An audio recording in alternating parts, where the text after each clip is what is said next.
బ్రిక్స్కి సంబంధించినటువంటి కీలకమైనటువంటి పరిణామాలు చోటు చేసుకుంటున్నాయి.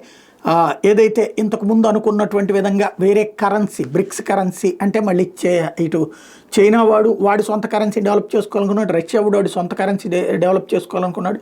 టోటల్గా లేకపోతే బ్రిక్స్ కరెన్సీ తీసుకురావాలని రష్యా వాడు అనుకున్నాడు, కానీ భారత్ మాత్రం దాన్ని ఆపింది, వద్దంది. ఇప్పటికే ఒక పక్కన డాలరు, యూరో అట్లాగే ఏ దేశానికి ఆ దేశం కరెన్సీ చేస్తుంటే మళ్ళీ ఇంకోటి పోటీలు పెట్టే కరెన్సీలు వద్దంది. ఆ సందర్భంలో అవసరమైతే భారత్ను కూడా పక్కన పెట్టాలన్నటువంటి ప్రయత్నం జరిగింది. భారత్ మార్కెట్ పక్కన పెడితే కనుక బ్రిక్స్ యొక్క ప్రాధాన్యం చచ్చిపోతుందని అందరూ ఆగారు.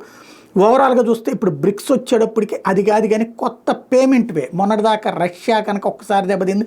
బైడెన్ అధికారంలో ఉన్నప్పుడు రష్యాతో జరిగినటువంటి పరిణామాల నేపథ్యంలో ప్రపంచంలోని దేశాలు ఏదైతే ఆర్టీజీఎస్ వైపు నుంచి నిధుల్ని మళ్ళిస్తుంటాయో దాన్ని రష్యాకి యాక్సెస్ లేకుండా చేశారు. వాస్తవంగా ప్రపంచ యుద్ధాల్లో కూడా అట్లా వాడకూడదు అని గతంలో పెట్టుకున్నట్టు నిబంధనని ఉల్లంఘించి ప్రపంచ బ్యాంకు ద్వారా దాన్ని చేయించారు. దాంతో అప్పుడు ఇబ్బంది పడినటువంటి పరిస్థితి, చివరికి మన రూపాయల్లో వాళ్ళు తీసుకోవడం, లేకపోతే చైనీస్ డబ్బుల్లో తీసుకోవడం, రష్యా డబ్బుల్లో తీసుకోవడం, ఇట్లాంటి పరిణామాలన్నీ చోటు చేసుకున్నాయి.